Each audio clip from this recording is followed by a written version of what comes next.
Ninaye dada hapa anaelekea kwenye ibada ya jioni ya leo kwa mtumishi wa Mungu Kuanisila. Dada, Yesu Kristo atukuzwe. Amina. Unaitwa nani, umetokea wapi? Mimi naitwa Mary Justin, nimetokea Tegeta. Umetokea Tegeta. Una ushuhuda wote ambao Yesu wa Kuanisila amekutendea mahali hapa tangu umeanza kuabudu? Kweli Yesu wa Kuanisila amenitendea makuu ambayo nimeyaona. Nilikuwa naumwa ziwa kwa miaka 3.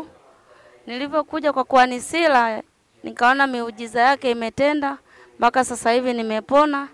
Najua miujiza ya Kuanisila imetenda. Kwa hiyo uliumwa ziwa kwa muda miaka 3 likiwa linakutesa, huelewi ni kitu gani ambacho kinasababisha maumivu kwenye ziwa. Lakini baada ya kufika tu kwa mtumishi wa Mungu huyu, unataka kuniambie Yesu alikausha ule maumivu yaliyokuwa ndani ya ziwa? Ndiyo, baada ya kutumia na vifaa pia vya kiroho, maumivu yote yakakata na likapona. Chuchu yote ilitaka kukatika ikapona pia.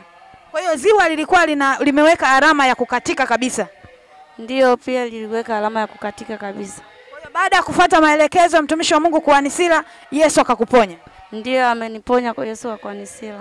Mpenzi msikilizaji na mtazamaji, unaweza kuona Yesu wa mahali hapa kwa Kuanisila jinsi anavyotenda kazi, jinsi anavyoponya, haijalishi na ugonjwa gani. Ninakukaribisha kwenye maombi haya, maombi mazuri mno yanaofungua watu, yanaponya watu, yanawapeleka sehemu nyingine ambapo pale hawakutarajia kufika.